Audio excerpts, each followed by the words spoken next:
We live in a world of 6.5 billion people and 193 independent countries. As we strive to communicate with one another, rapid progress is being made involving our media and technology. Never before has media been so powerful. In a world where media are everywhere we look, it's easy to accept that everything we hear is true. Each commercial and each news report is communicated in a way that makes us want to believe. But behind each newscaster, there is a group of people who decide what the public should or should not know.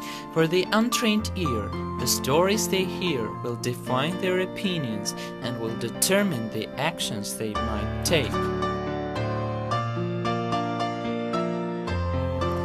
Between governmental and corporate control, it is difficult to find media sources that are unbiased.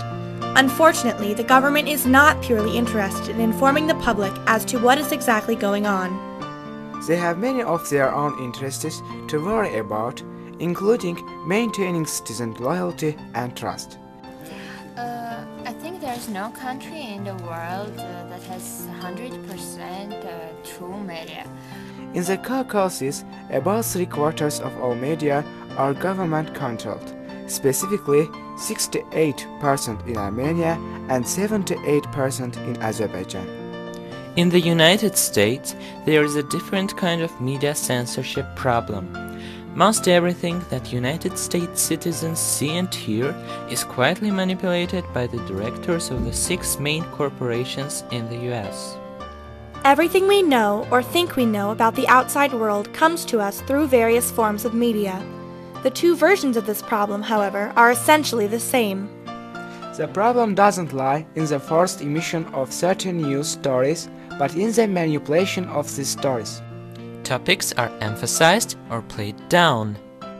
Facial expressions and tones of voice, along with choice of imagery, are used to provoke desired emotions.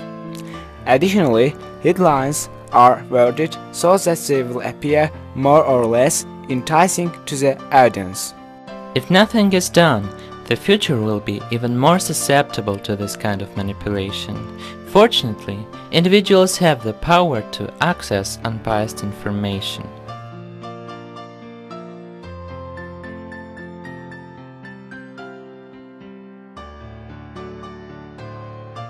It's up to each and every one of us to educate ourselves to become media literate. By looking into multiple news sources, citizens can have a greater chance of finding the whole story. The internet can be a good resource because it's easy to find many opinions from independent sources. Most importantly, we must all learn to question each piece of information we are given. I'm inclined to check a lot of different sources before I find something that I really trust. And I do that by going online to different sites or reading different newspapers, watching different types of news on television. By questioning what we hear and encouraging others to do the same, we will be able to piece together true stories and understand what is really going on. I think it is important for young people to be informed because we all are the future leaders of the world and we all must know about the problems of the world so we can solve them. We believe that the future of media censorship is in the hands of today's young people. For this reason, we would like to set up a video webpage where youth can share their opinions and personal stories about this issue in their own communities throughout the world. By encouraging youth to make films about censorship, this issue will be brought to the attention of many. By fighting ignorance, we are spreading awareness, which is the key to an informed future.